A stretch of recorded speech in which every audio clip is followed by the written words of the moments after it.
Pemirsa, pejuang Hizbullah kembali melakukan serangan rudal ke pasukan Zionis Israel di sejumlah wilayah.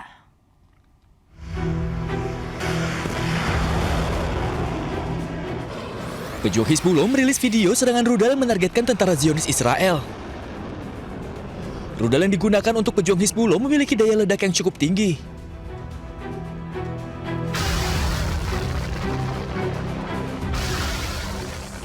Pejuang militan Hizbullah juga menargetkan barak militer Zionis Israel di Kiryat Shmona dengan roket. Belasan roket diluncurkan oleh pejuang Hizbullah ke markas militer Israel. Serangan ini merupakan serangan balasan yang dilakukan Israel terhadap Lebanon.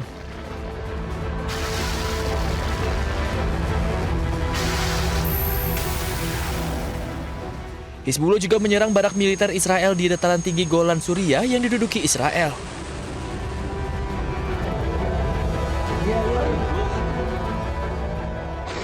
Tak hanya roket, drone milik pejuang Hizbullah juga menembus langit Israel. Akibat serangan drone tersebut, sirine kembali meraung di Israel. Video amatir menunjukkan drone Hizbullah juga melancarkan serangan ke permukiman di Naharia, wilayah Palestina Utara yang diduduki Israel. Serangan balasan Hizbullah terjadi usai Israel menyerang Lebanon. Diperkirakan Hizbullah membalas serangan dengan menggunakan drone bersistem panduan optik yang sulit terdeteksi militer Israel.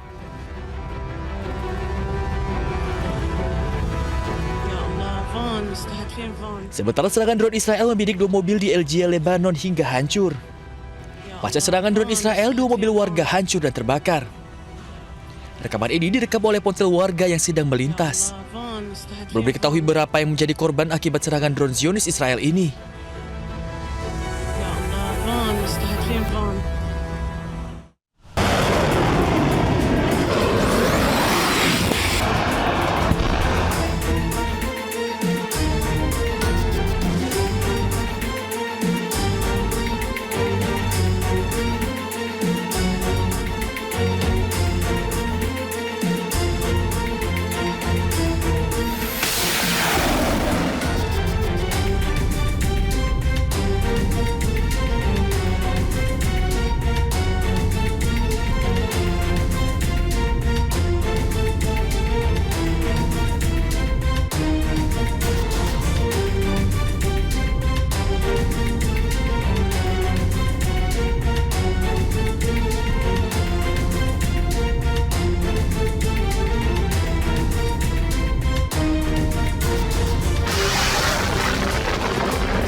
הנה, נופל פה. באיזה עונה, תראו איזה... אתה נופל. זה הכטב"ם. הנה, על העץ. נתקע בעץ, באיזה עונה. וואו, זה פיצוץ. Pemirsa, pejuang Hizbullah kembali melakukan serangan rudal ke pasukan Zionis Israel di sejumlah wilayah.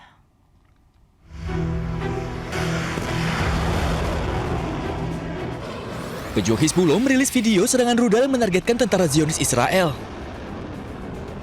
Rudal yang digunakan untuk pejuang Hizbullah memiliki daya ledak yang cukup tinggi.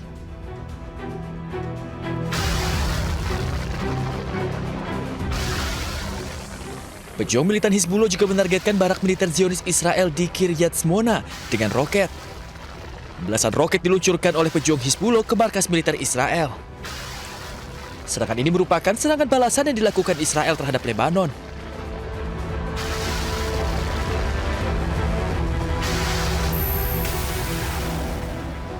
Hizbullah juga menyerang barak militer Israel di dataran tinggi Golan Suriah yang diduduki Israel.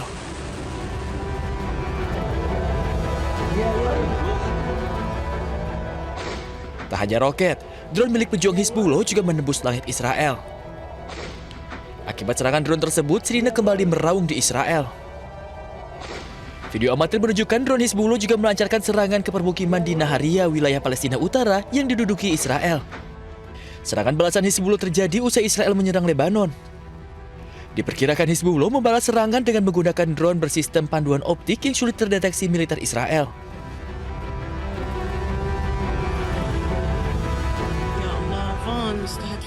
Sementara serangan drone Israel membidik 2 mobil di LGA Lebanon hingga hancur. Pasca serangan drone Israel, 2 mobil warga hancur dan terbakar. Rekaman ini direkam oleh ponsel warga yang sedang melintas. Belum diketahui berapa yang menjadi korban akibat serangan drone Zionis Israel ini.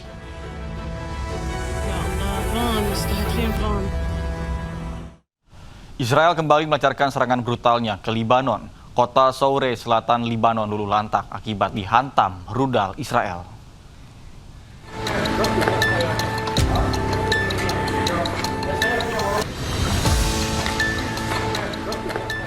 Sebuah video memperlihatkan kerusakan gedung-gedung dan rumah.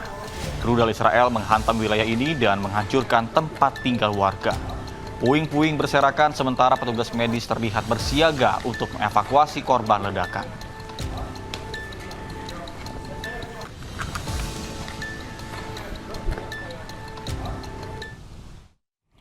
Pemirsa, serangan udara Israel semakin gencar menghantam Lebanon Selatan, salah satunya permukiman di kota Joya. Serangan itu membuat pemukiman warga porak-poranda dan rusak parah.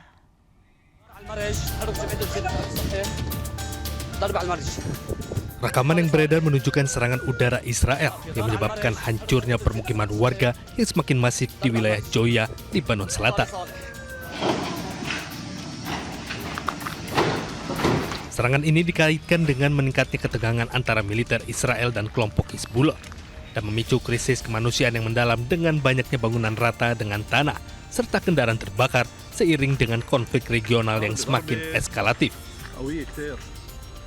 Selain permukiman warga yang porak-poranda, serangan ini juga menyebabkan gangguan aktivitas masyarakat di sekitar wilayah terdampak. Israel menyerang rumah sakit di Lebanon Selatan. Israel berdalih menyerang seorang pemuda yang diklaim adalah anggota dari Hizbullah yang tengah berada di sekitar rumah sakit.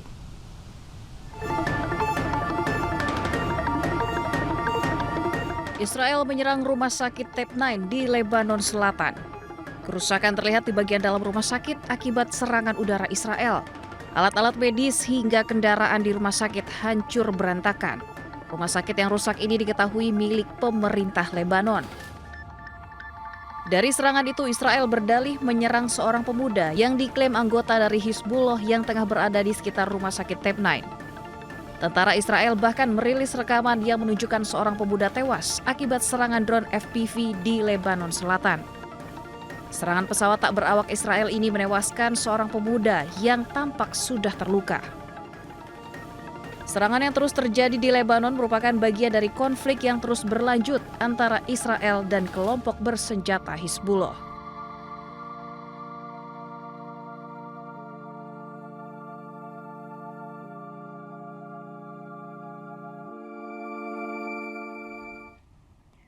Pemirsa, tangisan warga Beirut mengiringi upacara pemakaman seorang pejuang yang tewas di Lebanon.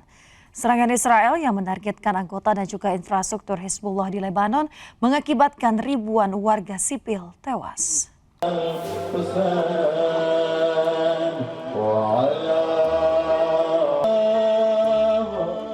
Tangisan warga Beirut mengiringi upacara pemakaman seorang pejuang Armenia di dalam kelompok Hizbullah yang tewas dalam bentrokan militer dengan pasukan Israel di Lebanon Selatan. Warga setempat melaksanakan sholat jenazah, sementara keluarga dan teman-teman yang berduka memberikan penghormatan terakhir mereka. آدم لما اجى على الحي وبحب المقاومه وفات على صفوف المقاومه قدم نفسه فداء لهذا الخط فداء لاهل البيت ونحن بنفتخر فيه انه هو من الطائفه الارمنيه انه قدم نفسه بهالطائفه وبقلب الجنوب دفاعا عن الجنوب ولبنان واهله. Bentrokan pertama di Lebanon pecah pada 2 Maret. Tel Aviv mengatakan bahwa mereka menargetkan anggota dan infrastruktur Hizbullah di Lebanon. Pertama dalam sejarah, Israel dan Lebanon berunding untuk mencapai perdamaian. Meskipun belum menemukan solusi, namun kedua negara optimis perdamaian bisa tercapai untuk menghentikan perang yang terjadi.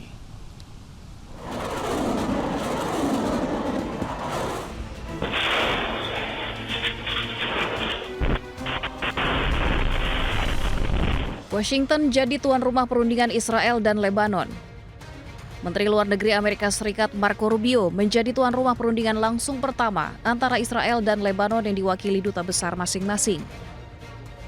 Kedua pihak menyatakan diskusi berlangsung positif meski belum jelas apakah mereka menyepakati kerangka perdamaian untuk menghentikan serangan dari Israel maupun Hizbullah di Lebanon.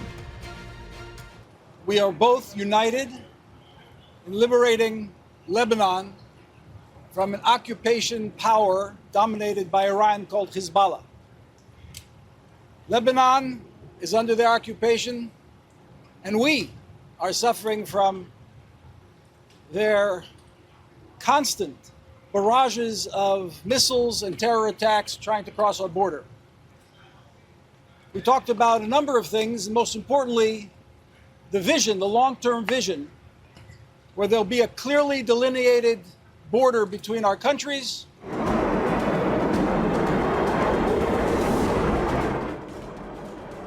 Pertemuan antara pihak Israel dan Lebanon ini berlangsung pada momen krusial dalam krisis di Timur Tengah, sepekan setelah gencatan senjata antara Amerika Serikat, Israel, dan Iran.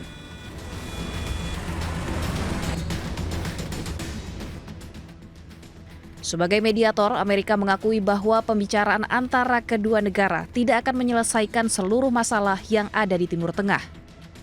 Namun diharapkan dari pertemuan ini dapat membantu membentuk kerangka perdamaian.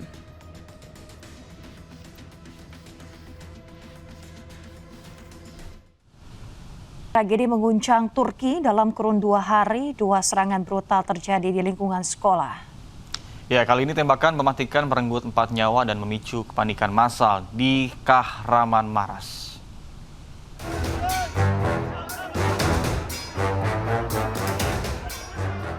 Empat orang tewas dan sedikitnya 20 lainnya terluka dalam insiden penembakan di sebuah sekolah di Kahramanmaras, Turki Selatan. Kepanikan pecah di halaman sekolah. Rekaman memperlihatkan orang tua berlarian, berusaha menemukan anak-anak mereka saat aparat keamanan menutup akses ke lokasi kejadian. Tim medis bergerak cepat, mengevakuasi korban tewas dan luka ke ambulans di tengah situasi yang masih mencekam. Menurut laporan media lokal, penembakan terjadi di sekolah menengah Aisar Kalek, distrik Oniki Sibat. Pelaku diduga seorang siswa yang menggunakan senjata api milik ayahnya dan dilaporkan turut tewas dalam insiden tersebut. Salah satu korban tewas diketahui merupakan seorang guru, sementara para korban luka menjalani perawatan di rumah sakit terdekat. Aparat keamanan segera memasang garis polisi dan memulai penyelidikan intensif. Insiden ini terjadi hanya sehari setelah serangan serupa di Sivirek yang melukai 16 orang. Rentetan serangan ini menimbulkan kekhawatiran serius terhadap keamanan di lingkungan sekolah di Turki.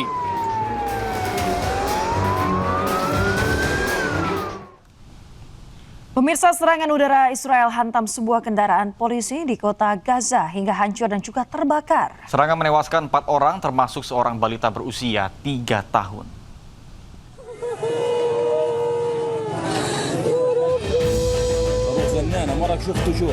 Empat orang termasuk seorang anak berusia 3 tahun tewas pada hari Selasa dalam serangan udara Israel terhadap sebuah kendaraan polisi di Jalan Nafak, kota Gaza.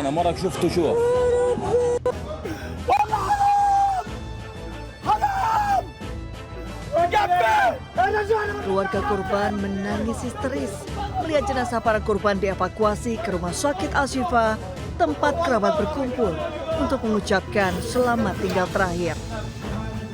Yahya Al-Milhi, ayah dari anak yang tewas, mengatakan serangan terjadi saat ia dan keluarga sedang dalam perjalanan pulang dari acara keluarga. Pasca ledakan keras, ia menemukan putranya dengan cedera kepala yang parah. عرس ولاد عم لنا ومروحين من القفرة وماشيين طريق تمراز كل شارع الجديد كلنا 4 إخوة ولاد عم 2 وابن الله يرحمه فجأة ما لقينا إلا شيء بضرب ضرب الإشي كان أخوي الله يرحمه هذا على ظهر عمه راكب فحسيت حالي صوبت اتشاهدت فلقيت أخوي ابني على مفتوح راسه الحمد لله اللهم اجرنا في مصيبته واخلفنا خيرا منها. Selain menewaskan seorang balita, serangan juga menewaskan 2 orang polisi dan 1 orang tahanan.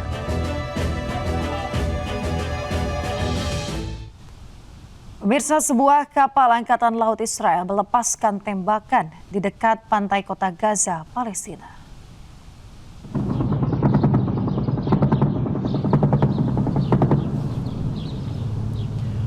Tembakan ini dilakukan untuk meneror warga Gaza yang berada di pengungsian tak jauh dari pantai. Israel secara sengaja melepaskan tembakan ke arah pantai di barat kota Gaza, Palestina.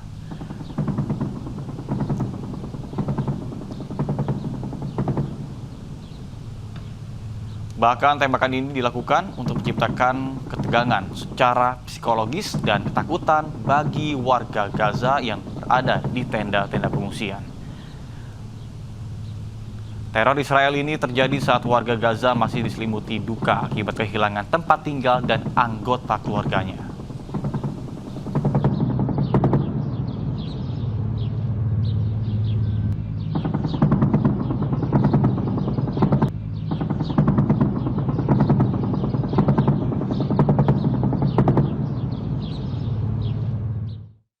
Serangan drone Iran menyasar kamp-kamp Kurdi di kawasan Irak Utara di tengah gencatan senjata dengan Amerika.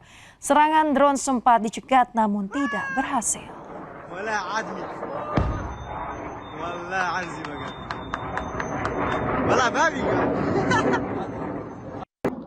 Pemirsa, ledakan hebat mengguncang Irak Utara. Serangan drone Iran menghancurkan kamp Kurdi di Irak Utara pada Selasa siang. Serangan drone sempat berhasil ditangkal oleh sebuah pesawat diduga milik Prancis. Namun sejumlah serangan berhasil mengenai kamp Kurdi. Akibat serangan drone Iran, seorang politisi dari kelompok oposisi Kurdi tewas.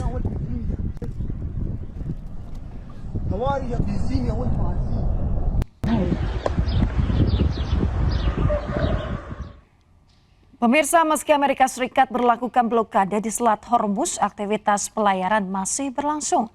Namun ribuan kapal tertahan dan harus mengantre di tengah ketidakpastian.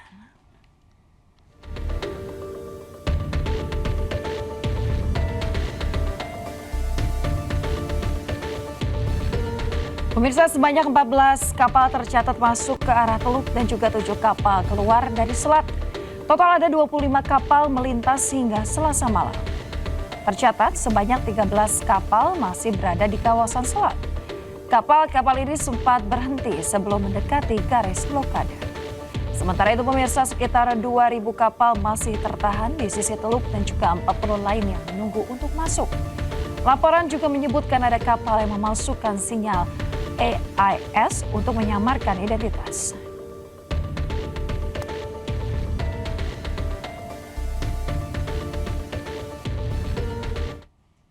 Ketegangan meningkat pada hari ketiga blokade Amerika Serikat terhadap Selat Hormuz.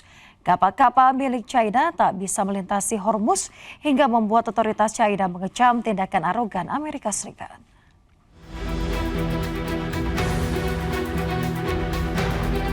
Tiga hari sudah Selat Hormuz diblokade oleh Amerika Serikat. Puluhan kapal tanker terlihat berlabuh di dermaga Selat Hormuz akibat blokade tersebut. Blokade Amerika Serikat juga berdampak pada lalu lintas kapal tanker yang mengangkut minyak ke Cina. Ada 2 kapal dengan tujuan Cina yang terlihat putar balik untuk menghindari resiko diserang oleh pasukan Amerika Serikat. Hal ini membuat Cina merespon dengan tegas. Cina mengecam blokade Selat Hormuz karena dinilai berbahaya dan justru memperburuk ketegangan di Timur Tengah. 在相关方业已达成临时停火安排的情况下，美方加码军事部署，采取定向封锁行动，只会激化矛盾，加剧局势紧张，破坏本就脆弱的停火局面，并进一步冲击海峡通行安全。这是危险和不负责任的行为。中方认为，只有实现全面停火止战，才能从根本上为缓和海峡局势创造条件。中方敦促各方恪守停火安排。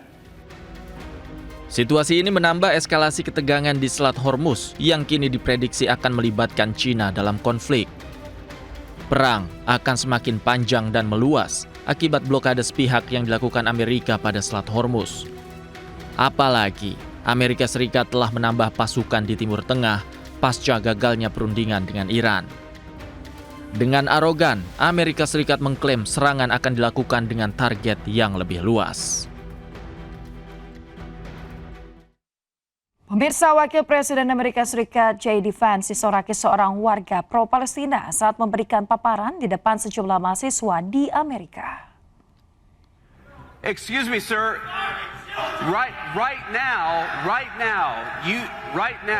you see more humanitarian aid coming into Gaza than it has any time in the past 5 years.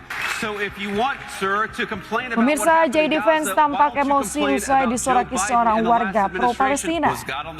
Vance disoraki selama acara Turning Point USA ketika para mahasiswa menantang dukungan Washington atas perang pembantaian Israel di Gaza.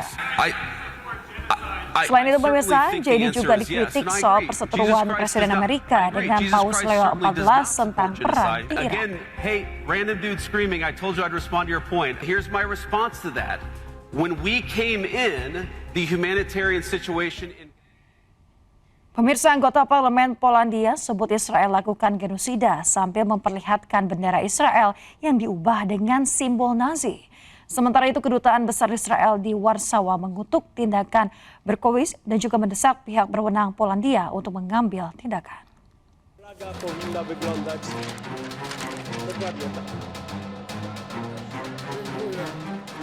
Anggota parlemen Polandia, Konrad Berkowitz, memperlihatkan bendera kertas Israel yang dimodifikasi dengan simbol Nazi setelah sebelumnya menyebut Israel memicu krisis energi global dan melakukan genosida. Momen terjadi dalam acara peringatan korban pembantaian Nazi selama sesi parlemen di Warsawa, Polandia pada hari Selasa. Selain itu, Berkowitz juga mengecam penggunaan bom fosfor putih terlarang yang ia sebut kekejaman luar biasa. Izrael dokonuje na naszych oczach ludobójstwa ze szczególnym okrucieństwem. Izrael to nowa trzecia Rzesza i jego flaga powinna wyglądać dokładnie tak. Insiden memicu kemarahan di kalangan anggota parlemen. Ketua Parlemen Polandia kemudian mengumumkan rencana sanksi bagi anggota parlemen yang menampilkan simbol terlarang di gedung parlemen.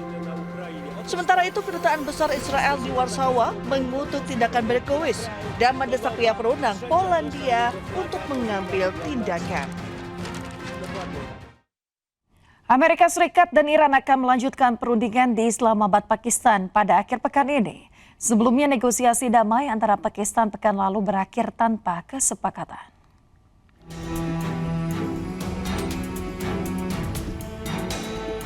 Pemirsa, negosiator dari Amerika Serikat dan Iran akan kembali ke Islamabad, Pakistan pada pekan ini untuk melanjutkan pembicaraan untuk mengakhiri perang.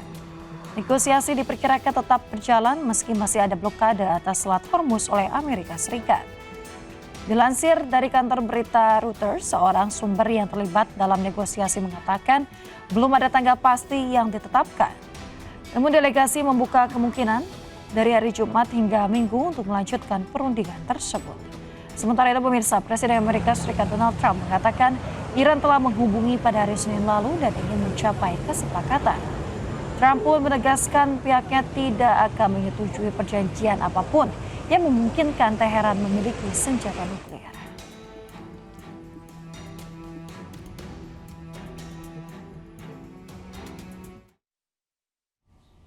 Pemirsa, Kepala Staf Angkatan Darat Pakistan Syed Asim Munir tiba di Iran untuk menyampaikan pesan diplomatik dari Amerika Serikat. Delegasi Pakistan tersebut langsung disambut oleh Menteri Luar Negeri Iran, Syed Abbas Araghchi.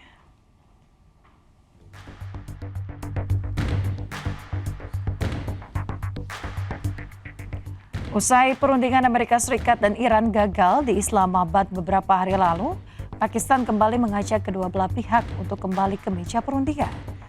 Kepala Staf Angkatan Darat Pakistan, Syed Asim Munir, datang ke Iran membawa pesan khusus dari Amerika Serikat. Diharapkan pertemuan Iran dan Amerika Serikat terjadi dalam waktu dekat sebelum gencatan senjata 2 pekan selesai.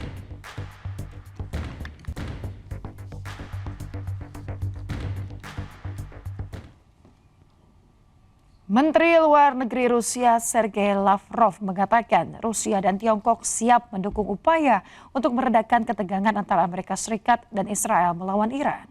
Lavrov menyebut Rusia akan dorong penyelesaian krisis dan pemulihan navigasi yang aman melalui Selat Hormuz.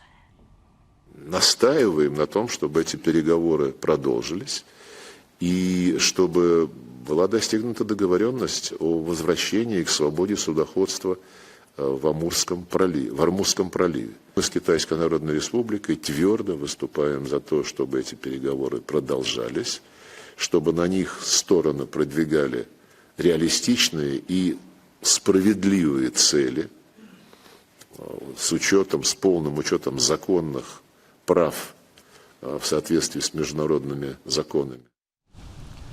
Pemirsa, Wakil Presiden Iran Muhammad Reza Aref menyebut Gedung Putih tidak bertindak sebagai entitas independen. Dirinya menyebut Gedung Putih telah berubah menjadi cabang pelapor untuk Israel.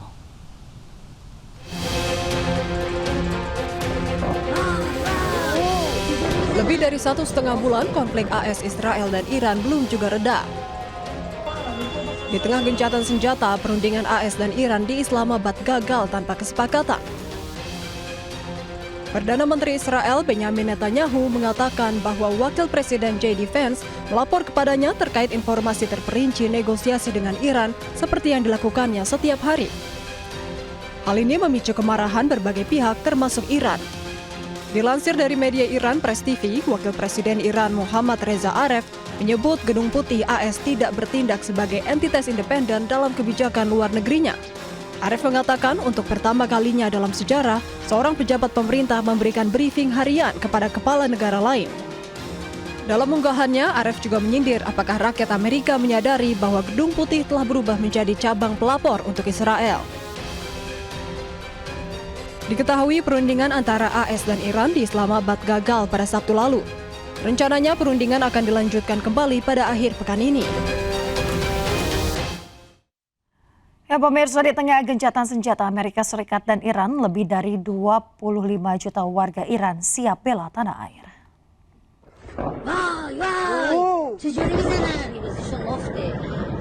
Usai perang di Timur Tengah berlangsung lebih dari 1 bulan, Amerika Serikat dan Iran sepakat melakukan gencatan senjata. Di tengah gencatan senjata, kedua belah pihak tetap bersiap siaga di Iran.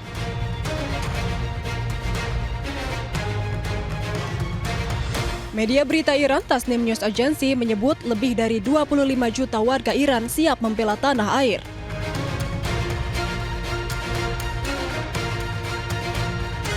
Sekitar 25.468.350 warga Iran secara sukarela mendaftar sebagai relawan nasional Janfada for Iran. Sebelumnya persenjataan hingga militer AS juga telah bersiap siaga di Iran. Jika kesepakatan gagal, AS akan meluncurkan serangan yang jauh lebih besar dari sebelumnya. Diketahui perundingan AS dan Iran di Islamabad gagal tanpa kesepakatan pada Sabtu lalu. Rencananya kedua belah pihak akan melanjutkan perundingan di Islamabad, Pakistan pada akhir pekan ini. Sebuah truk terbakar di Jalan Lintas Timur kilometer 38 Desa Bukit Baling, Kecamatan Sekernan, Kabupaten Muaro Jambi, Provinsi Jambi. Ya, truk tersebut diduga melakukan pengangkutan minyak ilegal.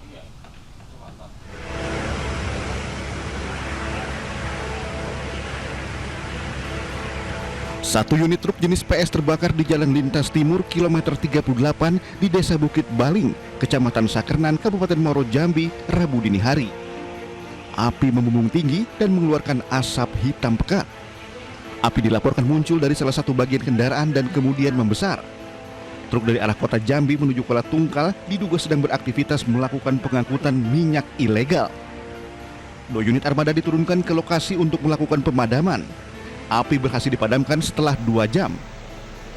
Tidak ada korban jiwa dalam kejadian ini, namun kerugian diperkirakan ratusan juta rupiah. Sementara itu, penyebab kebakaran masih dalam penyelidikan pihak kepolisian. Dari Kabupaten Muaro Jambi, Provinsi Jambi, Haisun Hafiz, iNews melaporkan. Pemirsa, cuaca ekstrim melanda kota Bogor, Jawa Barat pada Rabu sore. Ya, peristiwa ini membuat banjir hingga pohon tumbang di sejumlah wilayah dan mengakibatkan kerusakan pada sejumlah rumah warga.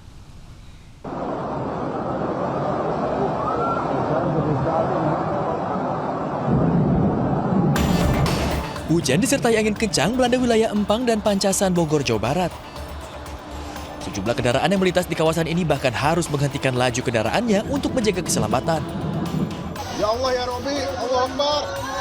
Allahu Akbar. Allahu Akbar. Peristiwa ini juga membuat puluhan rumah di area permukiman warga di Kampung Babakan, Fakultas Kelurahan Tegalega terendam banjir. Cuaca ekstrim juga menyebabkan terjadinya pohon tumbang di Kelurahan Lawang Gintung dan batu tulis hingga menutup ruas jalan utama. Kuatnya hembusan angin bahkan membuat atap bajaringan milik sebuah sekolah tersapu angin hingga menimpa 3 rumah warga di Kelurahan Pasir Jaya. Posisi pas lagi hujan angin gede nih, tiba-tiba yang posisinya yang jelas posisi hujan lagi gede, kita lagi di sini karena hujan angin biasanya kan luka ajan gitu ya.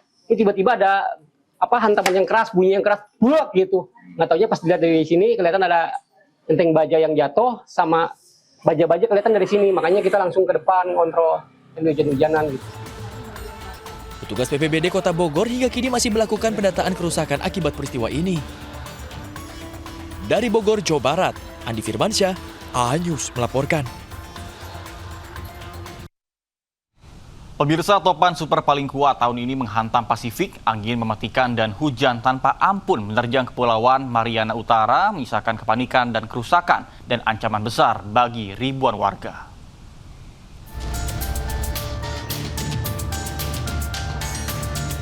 Super topan Sinlaku menerjang Kepulauan Mariana Utara di Samudra Pasifik, membawa kehancuran dengan kekuatan luar biasa. Angin kencang hingga 240 km per jam merobek atap rumah, sementara hujan deras mengguyur tanpa henti, menciptakan situasi mencekam di wilayah tersebut. Rekaman dari Saipan memperlihatkan bagaimana badai menyapu pulau, merusak sejumlah rumah dan memaksa warga bertahan di tengah keterjangan angin brutal. Warga diminta tetap berada di dalam rumah, menghindari bahaya dari puing-puing, ranting patah, hingga atap seng yang berterbangan. Hingga saat ini, belum ada laporan korban jiwa, namun otoritas terus melakukan penilaian kerusakan di lapangan. Badan Cuaca mencatat, hembusan angin mencapai 150 mil per jam saat topan mendarat, menjadikannya salah satu badai terkuat tahun ini. Pemirsa, Presiden ke-6 Republik Indonesia Susilo Bambang Yudhoyono sampaikan perang yang terjadi antara Amerika Serikat dengan Iran berdampak pada banyak negara. Untuk tugas evakuasi medis dan distribusi logistik. SBY menyebut jika perang masih terus berlanjut, maka ekonomi dunia akan berantakan. Dalam acara Super Mentor yang digelar di Foreign Policy Community of Indonesia di Jakarta Selatan, Selasa malam, SBY juga mengungkap harapannya terkait dengan perang tersebut. Dirinya berharap perundingan yang dilaksanakan delegasi Amerika Serikat dan Iran di Islamabad, Pakistan bisa mencapai kesepakatan demi kembalinya stabilitas di dunia internasional. Dalam waktu 8 bulan, konflik yang Jarah juga mencatat. mudah-mudahan yang sekarang sedang berlangsung di Islamabad, Pakistan, antara delegasi Amerika dan delegasi Iran itu bisa menghasilkan kesepakatan deal to end the war. Sebab kalau perang masih begini di Timur Tengah, semua negara kena. Ekonomi akan berantakan di seluruh dunia. Dan memang semua tahu tidak ada resep yang ajaib untuk sebuah deal kesepakatan perlu ada take and give, compromise.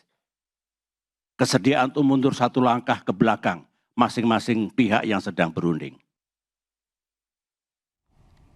Pemirsa, Wakil Ketua MPR RI Edi Suparno yakin harga LPG dan BBM subsidi tak naik usai ada pasokan dari Rusia. Sebelumnya, Menteri Energi dan Sumber Daya Mineral RI Bahlil Lahadalia pastikan Indonesia akan mendapatkan jatah minyak mentah dan LPG dari Rusia.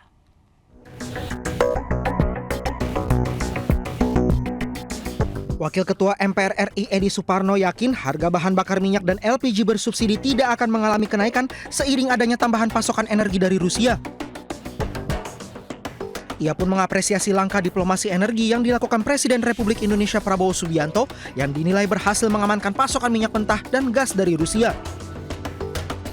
Menurut Edi, hal itu penting guna menjaga daya beli masyarakat di tengah dinamika pasar energi global. Sampai saat ini pemerintah kan sudah berkomitmen ya bahwa ada ketersediaan dan keterjangkauan. Ketersediaan bahwa produknya ada, hadir, keterjangkauan tidak ada perubahan harga. ya untuk terutama BBM yang bersubsidi, baik itu BBM untuk kendaraan, transportasi maupun untuk rumah tangga LPG 3 kg ya. Jadi saya kira ini kebijakan yang sangat baik untuk menjaga daya beli masyarakat. Sebelumnya, Menteri ESDM Republik Indonesia Bahlil Lahadalia bertemu dengan Menteri Energi Rusia Sergei Sivilev sebagai tindak lanjut pembicaraan antara Presiden Prabowo dan Presiden Rusia Vladimir Putin di Kremlin, Rusia. Dalam pertemuan itu, kedua pihak membahas peluang kerjasama energi. Rusia menyatakan kesiapan untuk mendukung ketahanan energi Indonesia, salah satunya suplai minyak dan gas bumi, serta penyimpanan atau storage. Dan alhamdulillah, apa yang sudah menjadi kesepakatan, itu kita mendapatkan hasilnya cukup baik, di mana kita bisa mendapatkan cadangan crude kita untuk kita nambah. Di samping itu juga kita akan bisa mendapatkan LPG. Terkait hal itu, Bahlil menjelaskan kerjasama itu dijajaki melalui skema antar pemerintah, government to government, maupun business to business. Kerjasama ini diharapkan dapat memberi kepastian terhadap ketersediaan cadangan energi nasional khususnya minyak mentah dan LPG di Indonesia.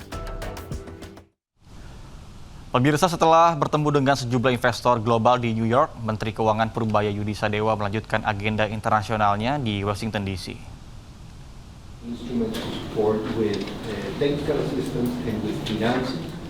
Dalam rangkaian Spring Meeting IMF World Bank 2026 di Washington DC, Menkyu Purbaya gelar serangkaian pertemuan strategis, mulai dari bilateral meeting dengan Managing Director International Monetary Fund atau IMF, pejabat Bank Dunia, serta perwakilan lembaga memperingkat internasional seperti S&P Global Ratings.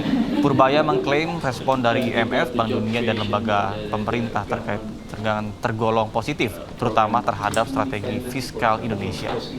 Purbaya optimistis aliran dana portfolio dari investor global akan segera masuk dan memperkuat pasar modal domestik. Purbaya yakin respon positif atas penjelasan pemerintah dalam forum ini akan berdampak positif pada sektor finansial nasional.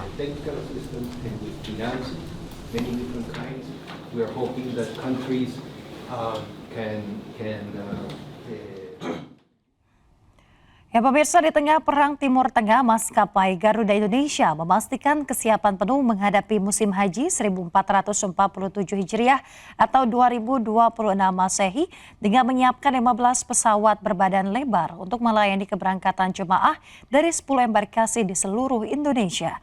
Meski ada peningkatan geopolitik di Timur Tengah, diharapkan perjalanan ibadah haji berjalan aman dan juga lancar.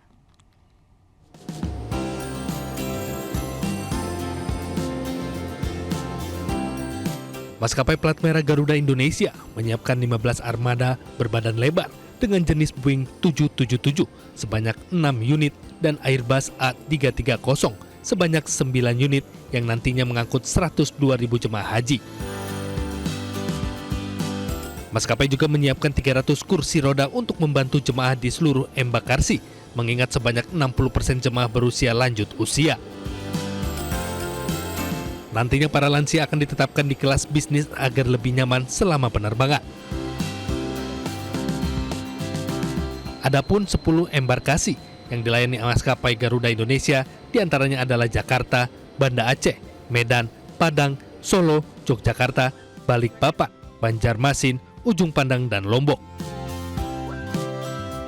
Selain itu, Garuda Indonesia juga menyiapkan 300 pilot dan 700 kru kabin dengan target ketepatan waktu on time performance di atas 90%. Dalam hal pelayanan, Garuda Indonesia juga menyiapkan makanan berat selama penerbangan, baik keberangkatan maupun kepulangan dengan pilihan menu ikan dan daging. Ada 15 pesawat kita siapkan dengan 10 embarkasi. Dan tahun ini adalah suatu kebahagiaan bagi kita semua, khususnya Garuda Indonesia, bahwa jemaah haji pada tahun ini 2026 ini seluruhnya dilaksanakan oleh PT Garuda Indonesia Tbk. Dengan berbagai persiapan ini, Garuda Indonesia optimis dapat memberikan pelayanan terbaik bagi jemaah haji Indonesia serta menjamin perjalanan yang aman dan nyaman menuju Tanah Suci.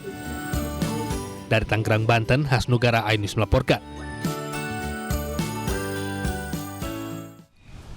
Pemirsa, Bulog terus bekerjasama dengan pemerintah pusat untuk meningkatkan penyerapan hasil panen petani Indonesia. Dengan berbagai upaya, diharapkan petani Indonesia akan segera mencapai kesejahteraan.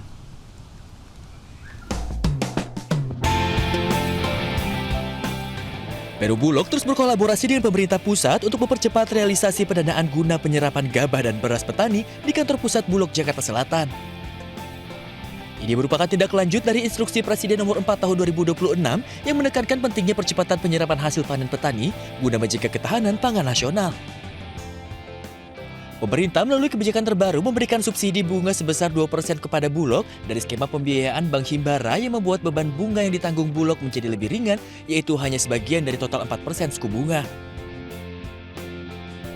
Dan kemarin lusa kami juga sudah menghadap Bapak Menteri Keuangan dan Bapak Menteri Keuangan sudah memberikan green light bahwa Bulog diberikan subsidi bunga sebanyak. Selain itu, Peru Bulog juga menyampaikan capaian serapan gabah hingga 13 April 2026 telah mencapai 48,7% atau setara dengan sekitar 1,9 juta ton beras. Sementara itu, stok beras nasional yang dikelola Bulog saat ini telah mencapai lebih dari 4,2 juta ton. Jumlah ini diperkirakan akan terus meningkat dan menembus 5 juta ton dalam waktu 1 minggu atau 10 hari ke depan. Oh, gudang Bulog ini sewa 2 juta, kapasitas 2 juta ton. Karena gudang kita hanya kapasitasnya 3 juta ton, sedangkan beras sampai hari ini 4,7 juta ton. Artinya yang disewakan itu sudah 1,7 juta ton. Dan itu prestasi.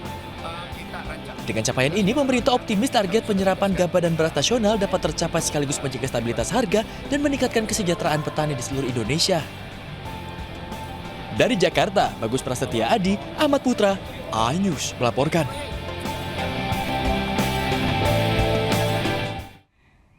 Pemirsa, sebuah jenama obat batuk ternama tanah air menggelar penyuluhan kesehatan pencegahan ISPA di Jakarta. Program ini sebagai bentuk upaya meningkatkan kesadaran kesehatan masyarakat dan juga lingkungannya.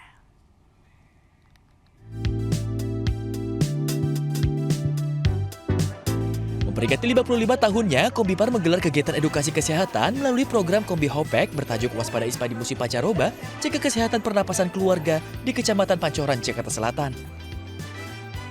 Program ini digelar mengingat tingginya angka kasus ISPA di Jakarta di sepanjang Januari hingga November 2025 lalu. Ratusan kader PKK, Posyandu, dan Dasawisma turut mendapat penyuluhan kesehatan dengan dibekali pemahaman untuk mengenali jenis batuk serta menentukan penanganan yang tepat di lingkungan masyarakat. Kami juga merasa mempunyai tanggung jawab dan kontribusi yang bisa kita berikan untuk memberikan penyuluhan kesehatan. Jadi bukan hanya dari sisi kuratif tapi juga preventif. Melalui kegiatan ini, masyarakat juga diperkenalkan dengan pilihan obat batuk yang dapat diakses secara luas dengan harga terjangkau dan telah memiliki izin edar serta sertifikasi halal. Jadi harapan kami dengan adanya kader yang dilakukan edukasi terhadap kesehatan khususnya ISPA ini, yang pertama adalah mereka bisa aware terhadap penyakit ISPA ini khusus untuk dirinya sendiri. Yang kedua, mereka bisa menjaga keluarganya terhadap penyakit ISPA ini, dan yang ketiga mereka bisa mengedukasi warga juga. Diharapkan melalui kegiatan ini, masyarakat khususnya kader Posyandu dan tenaga puskesmas mampu meningkatkan kesadaran untuk lebih waspada terhadap ISPA, sekaligus menjadikan kesehatan sebagai investasi penting bagi masa depan. Dari Jakarta, Tim Liputan, iNews melaporkan.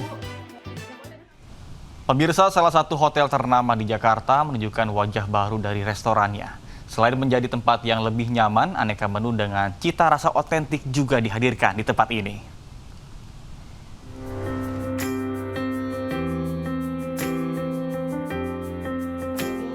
Millennium Hotel Siri Jakarta memperkenalkan wajah baru dari restorannya, Cafe Siri, dengan tampilan lebih modern dan kekinian. Dengan menghadirkan nuansa baru yang hangat, restoran ini mengutamakan kenyamanan dan pengalaman yang tidak terlupakan untuk berkumpul bersama orang tercinta. Dengan menghadirkan chef dengan pengalaman lebih dari 30 tahun, restoran ini juga menjaga kualitas menunya dengan cita rasa yang otentik.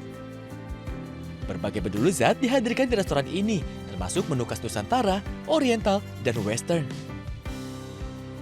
Dengan konsep baru yang dihadirkan adalah konsep restoran atau kafe yang modern, tetap dengan memperhatikan atau mempertahankan suasana Nusantara Indonesia. Kami sangat yakin ini bisa memberikan pengalaman kuliner yang berbeda, baik cita rasa dan suasana baru. Selain menjadi tempat Anda menjelajah aneka cita rasa, Cafe Sirgi juga bisa menjadi pilihan Anda untuk menghabiskan waktu bersama keluarga ataupun kerabat. Dari Jakarta, Amrida Rida, Leman, iNews melaporkan. Ya, pemirsa, terkait dengan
Fino, salpou. Beleza, bateu você. Quando fez? مذاكر بقى. هنا لقيت. الكبايت بنزونا. pemirsa, pejuang Hizbullah kembali melakukan serangan rudal ke pasukan Zionis Israel di sejumlah wilayah.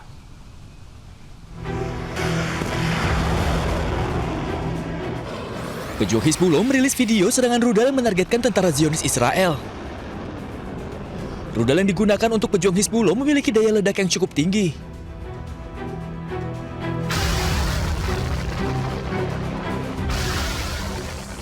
Pejuang militan Hizbullah juga menargetkan barak militer Zionis Israel di Kiryat Shmona dengan roket. Belasan roket diluncurkan oleh pejuang Hizbullah ke markas militer Israel. Serangan ini merupakan serangan balasan yang dilakukan Israel terhadap Lebanon.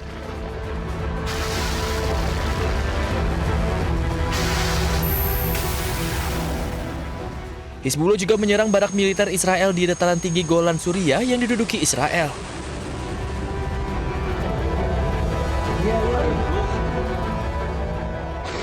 Tak hanya roket, drone milik pejuang Hizbullah juga menembus langit Israel. Akibat serangan drone tersebut, sirine kembali meraung di Israel.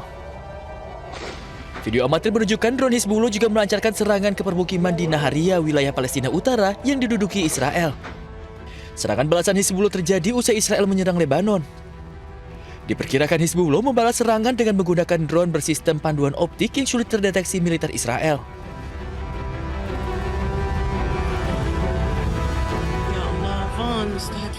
Sementara serangan drone Israel membidik 2 mobil di LGA Lebanon hingga hancur. Pasca serangan drone Israel, 2 mobil warga hancur dan terbakar. Rekaman ini direkam oleh ponsel warga yang sedang melintas. Belum diketahui berapa yang menjadi korban akibat serangan drone Zionis Israel ini. Ya, pemirsa, Israel kembali melancarkan serangan brutalnya ke Libanon. Kota Soureh di selatan Libanon luluh lantak akibat dihantam rudal Israel.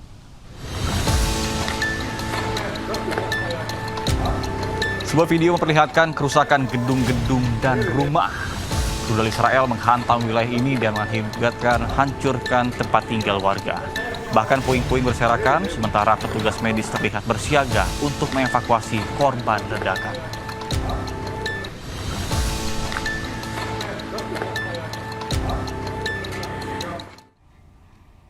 Pemirsa, serangan udara Israel semakin gencar menghantam Lebanon Selatan, salah satunya permukiman di kota Joya.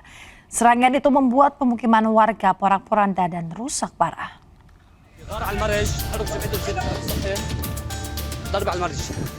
Rekaman yang beredar menunjukkan serangan udara Israel yang menyebabkan hancurnya permukiman warga yang semakin masif di wilayah Joya, Lebanon Selatan. Serangan ini dikaitkan dengan meningkatnya ketegangan antara militer Israel dan kelompok Hizbullah dan memicu krisis kemanusiaan yang mendalam dengan banyaknya bangunan rata dengan tanah serta kendaraan terbakar seiring dengan konflik regional yang semakin eskalatif. Selain permukiman warga yang porak-poranda, serangan ini juga menyebabkan gangguan aktivitas masyarakat di sekitar wilayah terdampak. Pemirsa, Israel menyerang rumah sakit di Lebanon Selatan. Israel berdalih menyerang seorang pemuda yang diklaim adalah anggota dari Hizbullah yang tengah berada di sekitar rumah sakit.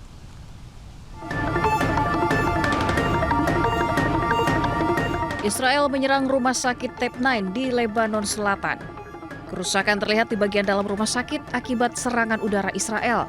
Alat-alat medis hingga kendaraan di rumah sakit hancur berantakan. Rumah sakit yang rusak ini diketahui milik pemerintah Lebanon. Dari serangan itu, Israel berdalih menyerang seorang pemuda yang diklaim anggota dari Hizbullah yang tengah berada di sekitar rumah sakit Tep9. Tentara Israel bahkan merilis rekaman yang menunjukkan seorang pemuda tewas akibat serangan drone FPV di Lebanon Selatan. Serangan pesawat tak berawak Israel ini menewaskan seorang pemuda yang tampak sudah terluka. Serangan yang terus terjadi di Lebanon merupakan bagian dari konflik yang terus berlanjut antara Israel dan kelompok bersenjata Hizbullah.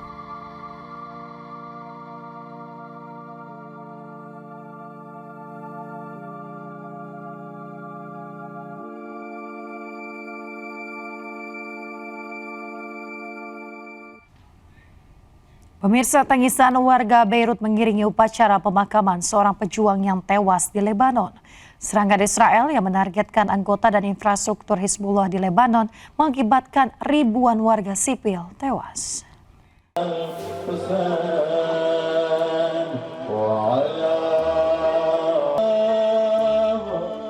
Tangisan warga Beirut mengiringi upacara pemakaman seorang pejuang Armenia di dalam kelompok Hizbullah yang tewas dalam bentrokan militer dengan pasukan Israel di Lebanon Selatan. Warga setempat melaksanakan sholat jenazah, sementara keluarga dan teman-teman yang berduka memberikan penghormatan terakhir mereka. آدم لما اجى على حي وبحب المقاومة وفات على صفوف المقاومة قدم نفسه فداء لهذا الخط فداء لأهل البيت ونحن بنفتخر فيه انه هو من الطائفة الأرمنية انه قدم نفسه بهالطائفة وبقلب الجنوب دفاعا عن الجنوب ولبنان واهله. Bentrokan pertama di Lebanon pecah pada 2 Maret. Tel Aviv mengatakan bahwa mereka menargetkan anggota dan infrastruktur Hizbullah di Lebanon. Pertama dalam sejarah, Israel dan Lebanon berunding untuk mencapai perdamaian. Meskipun belum menemukan solusi, namun kedua negara optimis perdamaian bisa tercapai untuk menghentikan perang yang terjadi.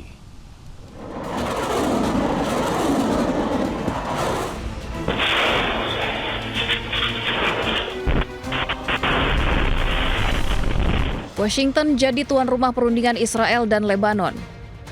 Menteri Luar Negeri Amerika Serikat Marco Rubio menjadi tuan rumah perundingan langsung pertama antara Israel dan Lebanon yang diwakili duta besar masing-masing. Kedua pihak menyatakan diskusi berlangsung positif meski belum jelas apakah mereka menyepakati kerangka perdamaian untuk menghentikan serangan dari Israel maupun Hizbullah di Lebanon. We are both united in liberating Lebanon from an occupation power dominated by Iran called Hezbollah. Lebanon is under their occupation, and we are suffering from their constant barrages of missiles and terror attacks trying to cross our border. We talked about a number of things, and most importantly, the vision, the long-term vision, where there'll be a clearly delineated border between our countries.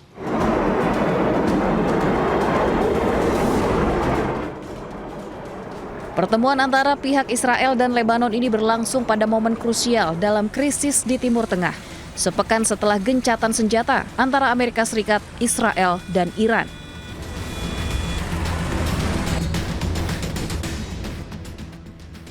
Sebagai mediator, Amerika mengakui bahwa pembicaraan antara kedua negara tidak akan menyelesaikan seluruh masalah yang ada di Timur Tengah. Namun diharapkan dari pertemuan ini dapat membantu membentuk kerangka perdamaian.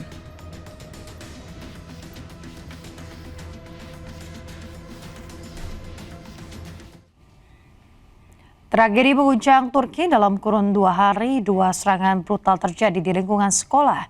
Kali ini tembakan mematikan merenggut 4 nyawa dan memicu kepanikan massal di Kahramanmaraş.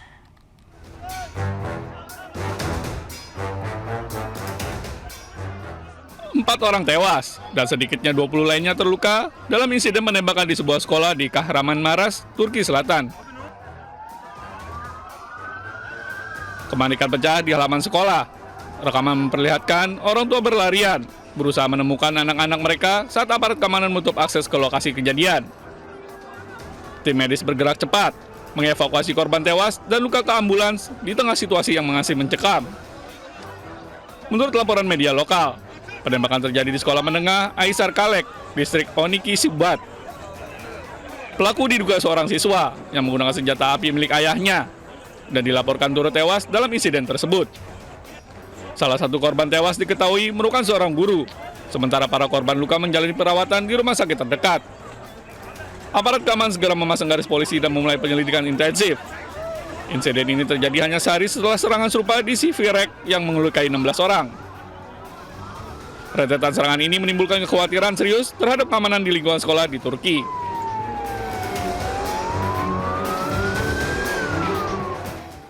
Pemirsa, serangan udara Israel hantam sebuah kendaraan polisi di kota Gaza hingga hancur dan terbakar. Bahkan serangan menewaskan 4 orang, termasuk seorang balita berusia 3 tahun.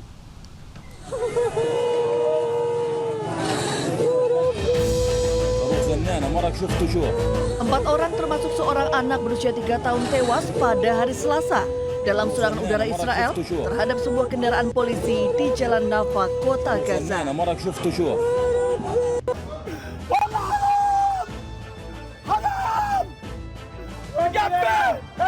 Keluarga korban menangis histeris melihat jenazah para korban dievakuasi ke rumah sakit Al-Shifa, tempat kerabat berkumpul untuk mengucapkan selamat tinggal terakhir. Yahya Al-Milhi, ayah dari anak yang tewas, menyatakan serangan terjadi saat ia dan keluarga sedang dalam perjalanan pulang dari acara keluarga. Pasca ledakan keras, ia menemukan putranya dengan cedera kepala yang parah. عرس ولاد عمنا ومروحين من القفرة وماشيين طريق تمراز كل شارع الجديد كلنا 4 إخوة ولاد عم 2 وابن الله يرحمه فجأة ما لقينا إلا شيء بضرب ضرب الإشي كان أخوي الله يرحمه هذا على ظهر عمه راكب فحسيت حالي صوبت اتشاهدت فلقيت أخوي ابني على مفتوح راسه الحمد لله اللهم اجرنا في صيبه واخلفنا خيرا منها. Selain menewaskan seorang balita, serangan juga menewaskan 2 orang polisi dan 1 orang tahanan.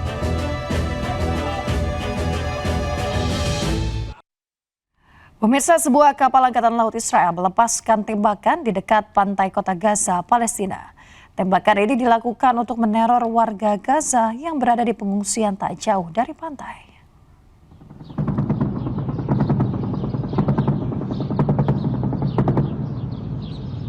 Israel secara sengaja melepaskan tembakan ke arah pantai di barat kota Gaza, Palestina. Tembakan ini dilakukan untuk menciptakan ketegangan secara psikologis dan ketakutan bagi warga Gaza yang berada di tenda pengungsian. Teror Israel ini terjadi saat warga Gaza masih diselimuti duka akibat kehilangan tempat tinggal dan juga anggota keluarganya.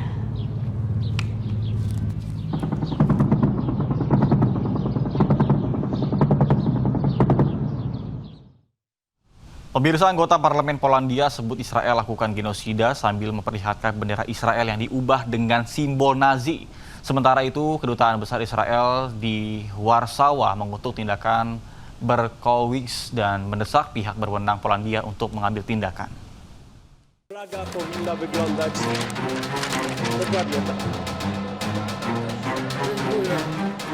Anggota Parlemen Polandia, Konrad Berkowicz, memperlihatkan bendera kertas Israel yang dimodifikasi dengan simbol Nazi setelah sebelumnya menyebut Israel memicu krisis energi global dan melakukan genosida.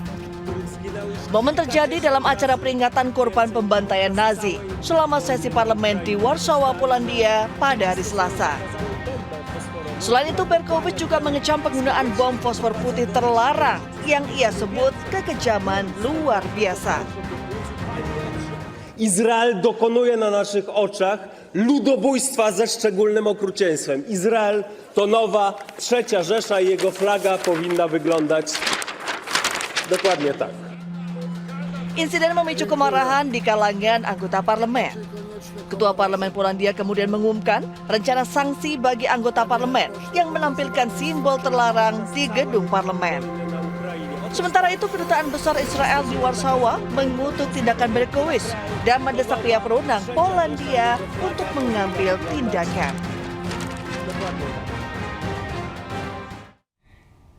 Pemirsa, topan super paling kuat tahun ini menghantam Pasifik, angin mematikan dan hujan tanpa ampun menerjang Kepulauan Mariana Utara, menyisakan kepanikan, kerusakan dan juga ancaman besar bagi ribuan warga.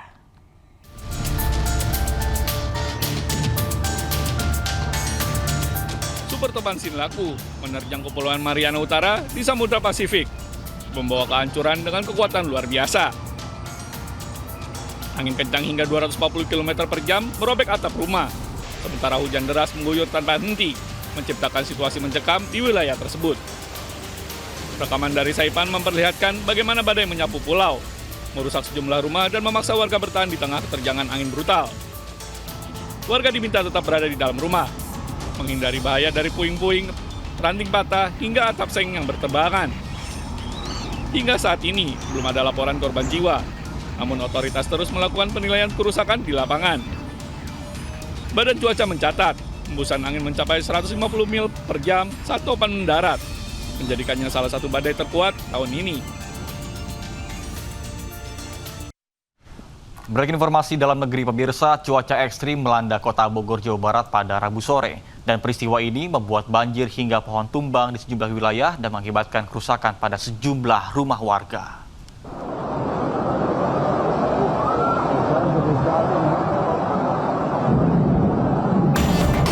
Hujan disertai angin kencang melanda wilayah Empang dan Pancasan, Bogor, Jawa Barat. Sejumlah kendaraan yang melintas di kawasan ini bahkan harus menghentikan laju kendaraannya untuk menjaga keselamatan. Ya Allah ya Rabbi, Allahu Akbar. Allahu Akbar. Allahu Akbar. Peristiwa ini juga membuat puluhan rumah di area permukiman warga di Kampung Babakan, Fakultas Kelurahan Tegalega terendam banjir. Cuaca ekstrim juga menyebabkan terjadinya pohon tumbang di Kelurahan Lawang Gintung dan batu tulis hingga menutup ruas jalan utama. Kuatnya hembusan angin bahkan membuat atap baja ringan milik sebuah sekolah tersapu angin hingga menimpa 3 rumah warga di Kelurahan Pasir Jaya. Posisi pas lagi hujan angin gede nih, tiba-tiba yang ya, posisinya yang jelas posisi hujan lagi gede, kita lagi di sini karena hujan angin biasanya kan luka ajan gitu ya. Ini tiba-tiba ada hantaman yang keras, bunyi yang keras, blok gitu. Nggak taunya pas dilihat dari sini kelihatan ada genteng baja yang jatuh sama baja-baja kelihatan dari sini. Makanya kita langsung ke depan kontrol hujan-hujanan gitu.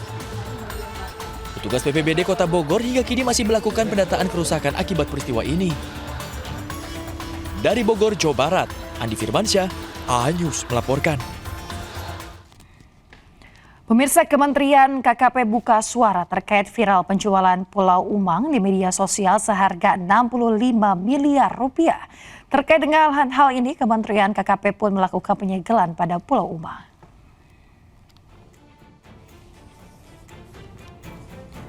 Pemirsa, jagat media sosial dihebohkan dengan iklan properti yang menjual Pulau Umang di Banten seharga 65 miliar rupiah. Terkait dengan hal ini, Kementerian KKP melalui Direktorat Jenderal Pengawasan Sumber Daya Kelautan dan Perairan melakukan penyegelan terhadap Pulau Umang dan juga menghentikan aktivitas pemanfaatan hingga seluruh dokumen dan juga perizinan dipenuhi oleh pihak pengelola. Kementerian KKP pun menjelaskan Pulau Umang diketahui dimiliki oleh perorangan, sementara kegiatan usaha di Pulau Umang yang dikelola oleh PT GSM belum memiliki izin. usaha yang hasil pengawasannya ditemukan belum memiliki perizinan, itu kita hentikan sementara kegiatan. Selanjutnya pihak pelaku sudah kami arahkan untuk mengurus perizinan dasar, itu ke Direktorat Jenderal Teknis PKKPR-nya, persetujuan kesesuaian kegiatan pemanfaatan ruang lautnya, rekomendasi pulau-pulau kecil, dan tentunya objek sesuai kegiatan di. Sebuah truk terbakar di Jalan Lintas Timur kilometer 38 Desa Bukit Baling, Kecamatan Sekernan, Kabupaten Muaro Jambi, Provinsi Jambi. Ya, truk tersebut diduga melakukan pengangkutan minyak ilegal.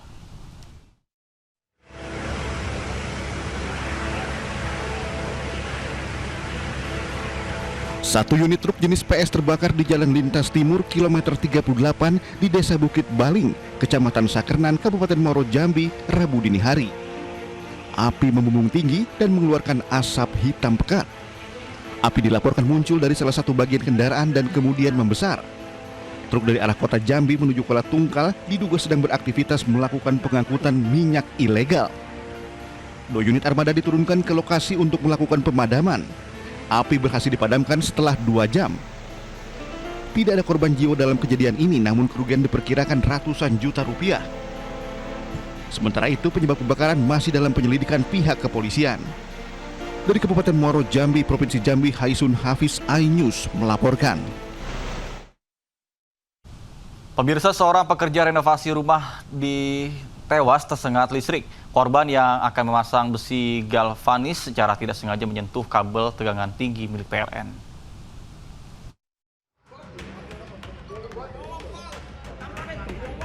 Seorang pekerja bangunan yang sedang melakukan renovasi rumah di Desa Lengkong, Mojokerto, Jawa Timur, tewas tersengat listrik tegangan tinggi milik PLN.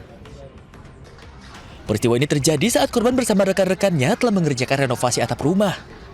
Saat itu mereka sedang menaikkan material berupa besi galvanis ke bagian atas bangunan. Naas, korban yang berada di posisi paling atas tersengat aliran listrik hingga meninggal dunia di lokasi. Proses evakuasi korban pun membutuhkan waktu lama karena posisi korban berada di atas lantai 2 rumah. Sejumlah personil dari PMI dan petugas PLN akhirnya berhasil mengevakuasi korban dan membawa korban ke Rumah Sakit Dr. Wahidin Sudirohusodo, Kota Mojokerto. Kasus ini pun dalam penanganan aparat kepolisian Polres Mojokerto. Dari Mojokerto, Jawa Timur, Solahuddin, iNews melaporkan. Pemirsa, aksi pengeroyokan dan pengancaman dengan senjata api terjadi di salah satu tempat pangkas rambut di Kota Medan, Sumatera Utara. Keributan ini ditenggarai perselisihan yang terjadi di jalan dan kemudian berlanjut dengan aksi baku hantam.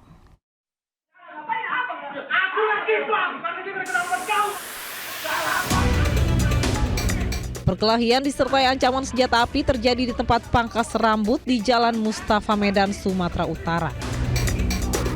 Dari rekaman CCTV menunjukkan detik-detik kejadian aksi baku hantam. Salah seorang korban mengungkapkan peristiwa bermula saat dia bersama temannya hendak pulang. Namun di tengah perjalanan mereka tiba-tiba dihentikan oleh sekelompok orang yang menodongkan pistol. Merasa terancam dan khawatir jadi korban pembegalan, mereka melarikan diri ke tempat pangkas rambut milik temannya. Tak berselang beberapa lama, 4 orang datang dan langsung memukul. Salah seorang pelaku bahkan sempat mengeluarkan dan mengancam dengan senjata api. Itu benaran begal motor, Bang. Begal motor kami kira itu mereka. Makanya kami tancap gasnya. Mereka terus kejar kami sini sampai di lokasi pangkas ini, Bang. Nah, lebih jelasnya lagi di video itu, Bang. Jadi kami kehilangan kendalinya, Bang. Bahkan sampai sempat kami tahan mereka di depan, Bang. Cuman yang ini Bruce itu langsung serang kawanku yang singlet putih. Nah, torong pistol lagi di sini. Terjadilah baku hantam di sini, Bang. Nah. Akibat pengeroyokan, korban mengalami luka lebam di sekujur badan. Korban sendiri telah membuat laporan ke Propam Polda Sumut karena menduga pelaku merupakan oknum polisi. Dari Medan, Sumatera Utara, Ahmad Ridwan Nasution, iNews melaporkan. Pemirsa, begal motor dan ponsel kembali terjadi di ibu kota. Bahkan kali ini korbannya adalah 2 remaja berboncengan dengan sepeda motor di kawasan Sawah Besar, Jakarta Pusat. Kawanan pelaku merampas sepeda motor beserta ponsel milik korban.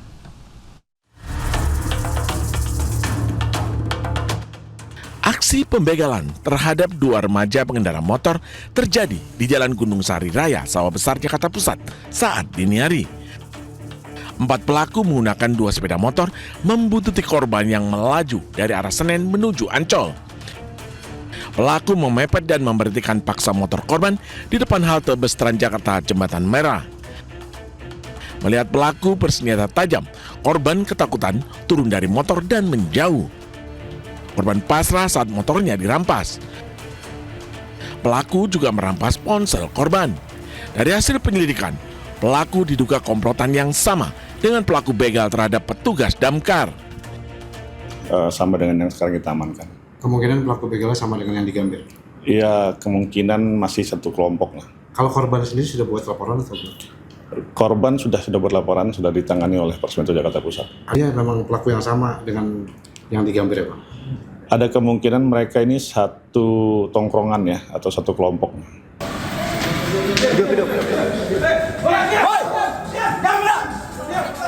Diam. Tutup pintunya. Udah diam.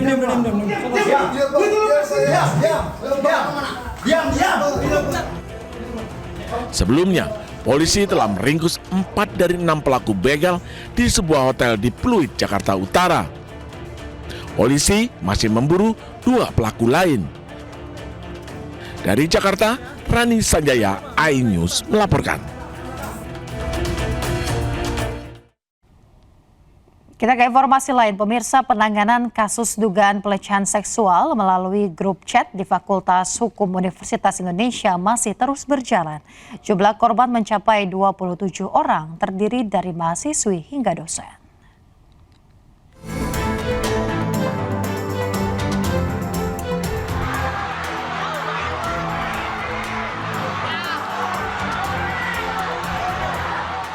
Korban kasus dugaan pelecehan seksual melalui grup chat di Fakultas Hukum Universitas Indonesia mencapai 27 orang. Jumlah ini masih berpotensi bertambah mengingat masih ada pihak yang belum menyadari dirinya menjadi objek dalam kasus ini. Kuasa hukum korban mengatakan para korban bukan hanya mahasiswi, namun juga dosen yang mengajar di lingkungan kampus, bahkan tindakan itu berkaitan dengan aktivitas pembelajaran di kelas. Saya bilang ya, kalau misalkan untuk yang saya tangani, yang saya bantu pendampingannya ada 20, tetapi untuk yang dosen itu juga saya dengar jumlahnya itu sekitar 7. Ini dosen-dosen yang mengajar mereka di kelas, dosen-dosen yang mengajar mereka sendiri, dan bahkan dalam beberapa konteks mereka melakukan pelecehan itu di dalam kelas. Sewaktu masih pembelajaran, betul. Sebelumnya Rektor Universitas Indonesia mengatakan pihak kampus masih menyelidiki. Kita di Rektorat akan memonitor bagaimana penanganan di fakultas. Sama-sama kita monitor ya. Kita lawan kekerasan seksual. Hingga saat ini proses penanganan kasus masih terus berjalan dengan pendampingan terhadap para korban. Dari Depok, Jawa Barat, Iung Rizky, iNews melaporkan. Pemirsa, video yang berisi lagu bermuatan pelecehan kembali viral di media sosial. Diduga lagu itu dinyanyikan oleh sejumlah mahasiswa Institut Teknologi Bandung pada sebuah acara.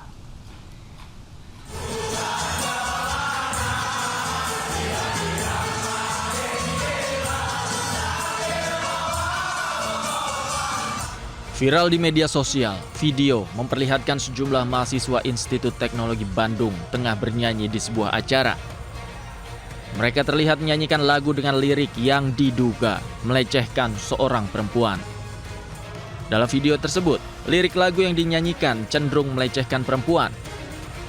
Belakangan, lagu itu diketahui berjudul Erika yang dibawakan oleh Orkes Semi Dangdut Himpunan Mahasiswa Tambang Kampus ITB. Merespon hal itu, Himpunan Mahasiswa Tambang Institut Teknologi Bandung mengeluarkan siaran pers. Mereka menyampaikan permohonan maaf atas beredarnya lagu tersebut. Mereka juga mengakui bahwa lagu tersebut menimbulkan keresahan karena mengandung unsur sensitif bagi empati masyarakat. Untuk itu, pihak HMT ITB menurunkan konten video dan audio lagu tersebut dari kanal resmi dan akun media sosial yang terafiliasi. HMT ITB juga berjanji akan melakukan evaluasi internal agar kejadian serupa tidak terulang kembali. Tim Liputan iNews melaporkan.